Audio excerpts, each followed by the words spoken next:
पूजा plastic container, मसाला box, tray, जग और strainer. स्वास्थ्य के लिए सुरक्षित टिकाऊ क्वालिटी के साथ पूजा प्लास्टिक आपके किचन का परफेक्ट पार्टनर।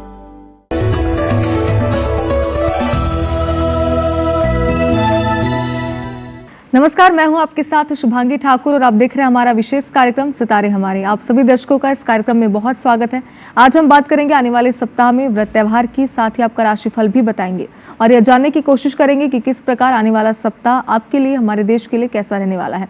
और इस वक्त इस पर चर्चा करने के लिए इस वक्त हमारे साथ स्टूडियो में मौजूद है ज्योतिषाचार्य डॉक्टर दत्तात्रेय उसकेरे। पंडित जी, पहले तो बहुत स्वागत आपका IBS 24 में। जी नमस्कार।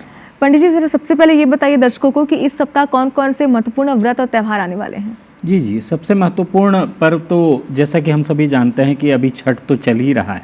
इसके साथ ही साथ सप्ताह के अंत में जो है देव उठनी एकादशी है, जिसको प्रबोधिनी एकादशी भी कहते हैं। इसी के साथ साथ अंत में जो है सप्ताह के अंत में और मध्य में विशेष रूप से सृष्टि षष्ठी तिथि का पारणा भी होना है और 30 तारीख को आंवला नवमी जो है वो पड़ रही है और 27 तारीख को सूर्य षष्ठी तो है ही, उसके साथ साथ स्कंद षष्ठी भी है जो कार्तिकेय जी को समर्पित होती है। तो इस तरह से ये व्रत और त्यौहार इस सप्ताह हैं। इनको यदि मनाया जाएगा तो निश्चित रूप से सभी को लाभ मिलेगा। बिल्कुल पंडित जी, देवउठनी एकादशी की बात सबसे पहले करते हैं। ये क्यों मनाई जाती है, इसके पीछे की मान्यता क्या है, क्या कथा है, जरा ये बताइए। जी, सबसे महत्वपूर्ण बात यह है कि देव शयनी एकादशी जुलाई में जो हम मनाते हैं तो चतुर्मास के लिए यानी कि 4 माह के लिए देव शयन करते हैं और देव शयन करने के पश्चात जो है देव उठनी एकादशी यानी कि प्रबोधिनी एकादशी के दिन जो है देव उठते हैं।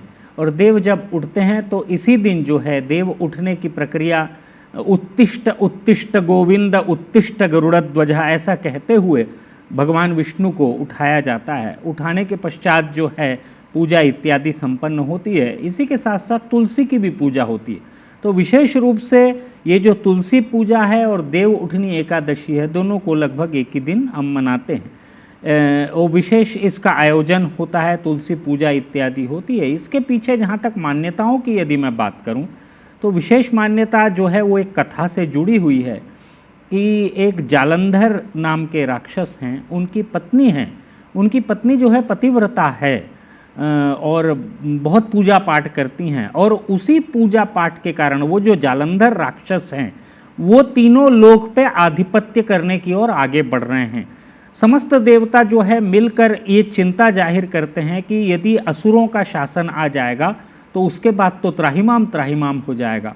तो यह सुनकर भगवान विष्णु अब उपाय सोचने लग जाते हैं। उपाय सोचते हैं और उनके मन में जो विचार आता है वह विचार लेकर वह पहुंचते हैं जालंधर की पत्नी के द्वार पर और अचानक जो है वो योग माया से ऐसी स्थिति निर्मित करते हैं कि जालंधर के शव को लाकर जो है उनके द्वार पर रख देते हैं, जबकि जालंधर जीवित रहते हैं, युद्ध करते रहते हैं। तो यह देखकर वह पत्नी विलाप करने लग जाती है और विलाप करने के पश्चात उसका सतीत्व नष्ट हो जाता है। इस तरह से जो है जब जैसे ही, क्योंकि उनका सतीत्व जो है वो पत्नी का सतीत्व जो है जालंधर के जीवन का, जालंधर की सफलता का, जालंधर के अजेय रहने का कारण होता है। तो जैसे ही उनका वो व्रत भंग होता है तो उसी के साथ साथ जालंधर जो है, जालंधर राक्षस जो है वो युद्ध में मारा जाता है। तो इस तरह से उसका राजपाट खत्म हो जाता है। लेकिन पत्नी को जैसे ही पता लगता है कि भगवान विष्णु ने उनके साथ छल किया है, क्योंकि सतीत्व का व्रत है और पतिव्रता पत्नी है, तो ये जो तप के कारण उनमें जो एक पावर है, जो उनमें शक्ति है, उसके कारण वो भगवान विष्णु को श्राप दे देती हैं कि जाइए आप पत्थर के हो जाइए। इस तरह से जो है भगवान विष्णु जो हैं पत्थर के हो जाते हैं, जिनको आप शालिग्राम के नाम से जानते हैं। तो भगवान विष्णु जब पत्थर के हो जाते हैं तो सारे देवी देवता लक्ष्मी सहित जो है प्रार्थना करने लग जाते हैं और बहुत सारे विधि विधान इत्यादि होते हैं। लेकिन उसके बाद एक समाधान निकलता है कि यदि भगवान विष्णु जो हैं जालंधर की पत्नी से यदि विवाह कर लेते हैं, जिनका कि नाम वृंदा है, उनसे यदि विवाह कर लेते हैं तो वो उनका जो पत्थर का रूप है जो वापस जो है स्वशरीर वापस आ जाएगा। इस तरह से जो है वह एकादशी का दिन है। कार्तिक मास के शुक्ल पक्ष की एकादशी, उस दिन जो है तुलसी विवाह भगवान विष्णु के साथ, यानी वृंदा का विवाह जो है विष्णु भगवान के साथ संपन्न होता है, जिसके बाद से वो तुलसी के नाम से विख्यात होती हैं और इस तरह से भगवान विष्णु को अपना शरीर पुनः प्राप्त हो जाता है। ये कथा इस बात को प्रतिपादित करती है कि भले ही देव क्यों न हो, यदि किसी के साथ छल किया जाए तो उसका दंड अवश्य मिलता है। तो इस तरह से इसके पश्चात जो है ये प्रक्रिया चल पड़ी कि भगवान शालिग्राम और तुलसी दोनों का विवाह करवाते हैं। ये विवाह जब संपन्न होता है उसके साथ बहुत सारी जो हैं, बहुत सारे सुख, बहुत सारी कठिनाइयाँ दूर होती हैं, बहुत सारे सुख प्राप्त होते हैं इत्यादि जो है आती हैं जीवन में। इसीलिए तुलसी विवाह प्रतिवर्ष किया जाता है। यह अवसर ऐसा होता है जबकि सारे के सारे कष्ट आप दूर कर सकते हैं तुलसी विवाह के द्वारा, रोग शोक इत्यादि से मुक्त हो सकते हैं, धन धान्य संपदा इत्यादि प्राप्त हो सकती है। आपने लक्ष्मी जी का आगमन तो दिवाली पे कर ही लिया है, अब इसके पश्चात जो है एकादशी के दिन यदि आप तुलसी पूजा इत्यादि करते हैं तो इसका विशेष लाभ मिलता है। बिल्कुल पंडित जी, इस बार श्रीहरि बहुत ही शुभ योग में जागने वाले हैं, ऐसे में उस योग के बारे में ज़रा बताइए और क्या उपाय इस योग में हम कर सकते हैं। जी देखिए, मैं आपको बताऊं कि वैसे तो श्री हरि यदि जाग रहे हैं तो अपने आप में ये एक बहुत शुभ अवसर है, लेकिन विशेष रूप से मैं आपको बता दूं कि 2 तारीख को प्रातःकालीन एकादशी है। हालांकि उस दिन रविवार है, तो बहुत लोगों के मन में ये डाउट होता है कि तुलसी विवाह, क्योंकि तुलसी को स्पर्श नहीं करते हैं रविवार को, ऐसी मान्यता है, तो क्या तुलसी विवाह 2 तारीख रविवार को किया जा सकता है?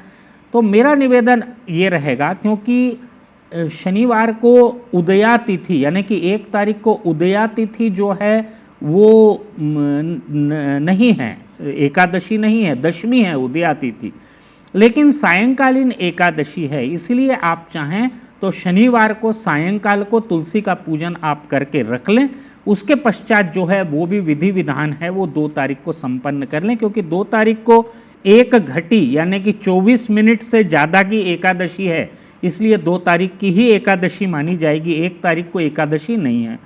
लेकिन आप पहले से तैयारी करके रख लें, तुलसी को स्पर्श करके उनका श्रृंगार इत्यादि करके रख लें, रविवार को विशेष पूजन कर लें 2 तारीख को।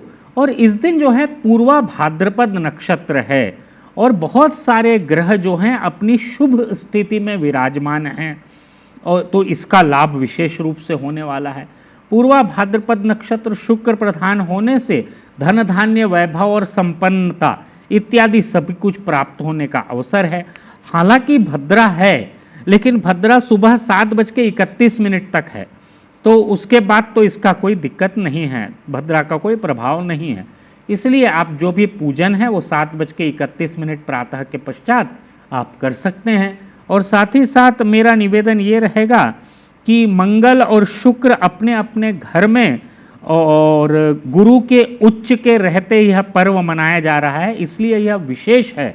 तो इस दिन विशेष रूप से पूजन करें, इसका लाभ आप सभी को होगा। पंडित जी, एक बात और जानना चाहते हैं आपसे, क्योंकि इस दिन आपने जैसे कि कहा देवउठनी एकादशी में कई समस्याओं का समाधान निकाला जाता है, कई वर्गों के लोग कई उपाय करते हैं, नौकरी के लिए क्या विशेष उपाय कर सकते हैं, जरा बताइए। जी बिल्कुल, मैं आपको बताना चाह रहा हूँ कि यदि किसी भी तरह से आपको नौकरी से संबंधित समस्या है, यदि आपको ऐसा लग रहा है कि नौकरी नहीं मिल रही है, इंटरव्यू बार बार फेस आप कर रहे हैं लेकिन आपको समाधान नहीं मिल पा रहा है, सबसे पहले तो इस एकादशी से एक आदत डालने।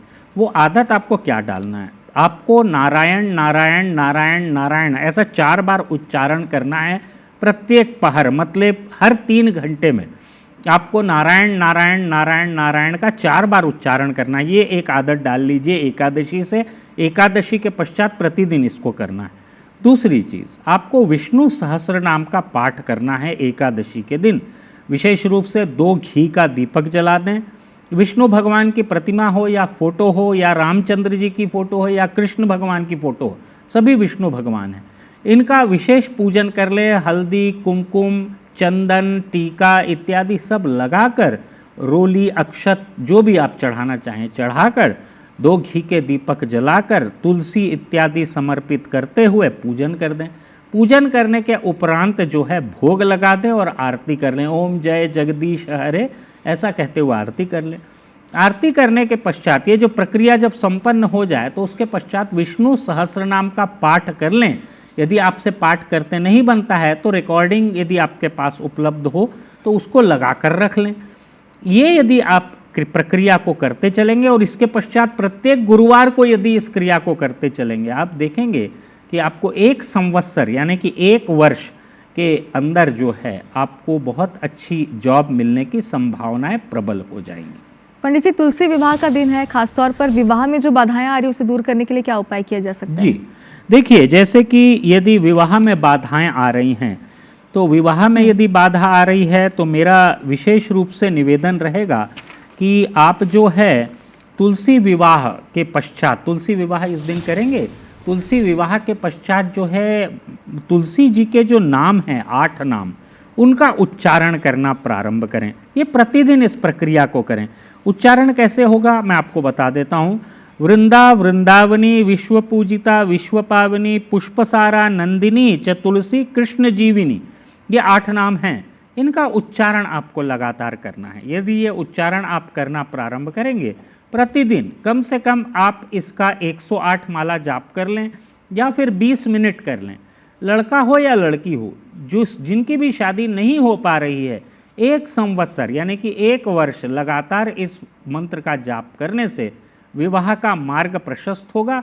साथ ही साथ आप मंगलम भगवान विष्णु मंगलम गरुड़ध्वज मंगलम पुंडरीकाक्ष मंगलाय तनोहरि, ये इस मंत्र सभी को आता है लगभग, तो इस मंत्र का उच्चारण कम से कम 8 बार आप करें तो आप देखेंगे कि जीवन में यदि विवाह संबंधी समस्या आ रही है तो वो ठीक हो जाएगी। पंडित जी, तुलसी विवाह सभी घरों में किया जाता है और ये मान्यता है कि पूरे विधि विधान से माँ तुलसी की दिन पूजा की जाती है। ऐसे में कौन कौन सी सामग्री पूजा के लिए जरूरी है और विधि बताइए पूजा जी देखिए, मैं आपको बता दूं कि विशेष रूप से तुलसी पूजन यदि करना है तो आपको क्या क्या सामान जो हैं वो लगने वाले हैं। जो सामान लगने वाले हैं वो सामान मैं आपको बता दे रहा हूँ। क्या सामान लगना है? सबसे पहले तुलसी विवाह के लिए आपको माँ तुलसी की आवश्यकता है, पौधे की ज़रूरत है, तो पौधा एक आप रख लें। गमले, जिस गमले में आप तुलसी जी को सजाएंगे विशेष रूप से पुष्प इत्यादि से सजा लें। गन्ने लगा दें, गन्ने का मंडप बनाया जाता है, 4 गन्ने लगा के ऊपर भी गन्ना इत्यादि लगा के ढका जाता है वस्त्र से, लाल वस्त्र से या किसी भी अन्य वस्त्र से। तो ये ईख का मंडप, यानी इस संस्कृत में इक्षु बोलते हैं गन्ने को, तो इक्षु का मंडप जो है बनकर तैयार हो जाता है। अब ओढ़नी चढ़ाने के उपरांत गमले को साड़ी से लपेटकर तुलसी को चूड़ी इत्यादि पहनाकर उनके ऊपर चूड़ी इत्यादि रखकर श्रृंगार कर लें। और इसमें जो विशेष सामग्री है, आपको सुहागन चूड़ा भी लगने वाला है, जो सुहागन की सामग्री होती है वो लगने वाली है। घी का दीपक लगने वाला है, धूप, सिंदूर, चंदन, नैवेद्य, पुष्प, नारियल इत्यादि, ये सभी सामग्रियां आपको लगने वाली हैं। आप ये जब आप कर लेंगे तो उसके पश्चात गणेश, गौरी इत्यादि देवी देवताओं का पूजन करें और उसके पश्चात शालिग्राम जो आपके पास तुलसी में रखे हुए हैं उनका विधिवत पूजन कर लें। पंचामृत से स्नान करा दें, स्नान करा के हल्दी, चंदन, कुमकुम, वस्त्र इत्यादि शालिग्राम को अर्पित करें। अब अर्पित करने के पश्चात जो है तुलसी मंत्र ओम तुलस्यै नमः, इस मंत्र का उच्चारण 108 बार करना चाहें तो कर लें। अब इसके पश्चात नारियल जो है एक ले लें, उस पर हल्दी लगा दें, हल्दी लगाकर जो है ये माता तुलसी को समर्पित करें। और इस तरह से आप देखेंगे कि जो है वैवाहिक प्रक्रिया धीरे धीरे आगे बढ़ जाएगी। अब शालिग्राम की मूर्ति और सिंहासन सहित, यानी शालिग्राम को आपने एक आसन दिया हुआ है, उसके सहित तुलसी जी की 7 परिक्रमा करवा लीजिए। इसके मंत्र होते हैं विभिन्न मंत्र, या फिर पुरुष सूक्त होता है, उसका उच्चारण करते हुए ओम सहस्र शीर्षा पुरुषः सहस्राक्ष सहस्रपात ऐसा कहते हुए आप जो है 7 परिक्रमा जो है शालिग्राम की तुलसी के चारों ओर करा लें। अब आरती कर लें। आरती करने से ये जो है पूरी की पूरी प्रक्रिया पूर्ण हो जाएगी और तुलसी और शालिग्राम का विवाह संपन्न हो जाएगा। जीवन में आ रही जो भी बाधाएं हैं वो दूर करने का ये एक बहुत अच्छा अवसर होगा। बिल्कुल पंडित जी, हम भी उम्मीद करते हैं कि जितनी समस्याएं लोगों की है वो दूर हो जाए। और आपने देवउठनी एकादशी के बारे में पूरी चीज़ें बताई है कि कैसे पूजा करनी है, क्या महत्व है। लेकिन आने वाले सप्ताह की अगर हम बात करें तो ये सप्ताह हमारे देश के लिए कैसा रहेगा? जी, यदि देश की मैं बात करूं, जैसा कि प्रत्येक सप्ताह में आपको बताता हूं कि भारतवर्ष की कुंडली जो है वृषभ लग्न की और कर्क राशि की कुंडली है। ये सप्ताह विशेष रूप से शांत रहने वाला सप्ताह है। कुछ पिछले सप्ताह कुछ हमने देखा कि कुछ आगजनी की घटनाएं हो गई, कुछ वाहनों पे आग लग गई, जनहानि हुई। इस सप्ताह थोड़ी सी शांति रहने वाली है और विशेष रूप से ऐसा समायोजन होगा जिससे कि आने वाले समय में कोई दुर्घटना न हो, ये स्थिति बनेगी। आने वाला समय भारत के लिए अच्छा है। पंडित जी, अगर राशियों के हिसाब से हम बात करें तो किन राशियों के लिए ये सप्ताह कैसा रहेगा? जी, यदि मैं सभी राशियों की बात करूं तो विशेष रूप से मेष राशि के लिए ये सप्ताह सुखप्रद है। पारिवारिक जनों से तालमेल अच्छा बनेगा। वृषभ राशि धन लाभ होने की संभावनाएं बन रही हैं। मिथुन राशि बुद्धि का उपयोग करें, निर्णय लें। कर्क राशि भावनात्मक लगाव ज़्यादा नहीं होना चाहिए, इससे नुकसान हो सकता है। यदि सिंह राशि की मैं बात करूं तो सिंह राशि के जातकों को पारिवारिक मेलजोल बढ़ाना चाहिए। कन्या राशि की यदि मैं बात करूं तो कन्या राशि के जातकों को प्रमोशन मिलने की संभावना है, इस सप्ताह आगे बढ़ सकते हैं जीवन में। तुला राशि के जातकों को व्यापारिक वृद्धि दिखाई पड़ती है। वृश्चिक राशि के जातकों को क्रोध से बचना चाहिए, निर्णय लेना चाहिए। धनु राशि के जातकों को जीवन में आगे बढ़ना चाहिए, बातचीत से समाधान निकालने का रास्ता तय करना चाहिए। मकर राशि के जातकों को न्यायिक लाभ मिलने की संभावनाएं हैं। कुंभ राशि के जातकों की यदि मैं बात करूं तो पारिवारिक तालमेल बढ़ाएं, जीवन में आगे बढ़ें। मीन राशि के जातकों को क्रोध से और दंभ से बचना चाहिए। बिल्कुल पंडित जी, उम्मीद करते हैं कि सप्ताह सभी के लिए बहुत अच्छा रहेगा। साथ ही आपने क्या कुछ व्रत त्यौहार आगे आने वाले हैं इसके बारे में पूरी जानकारी दी। बहुत शुक्रिया हमसे बातचीत के लिए। नमस्कार। और इसी के साथ हमारी खास पेशकश में फिलहाल इतना ही। आप देखते रहिए IBC 24। नमस्कार।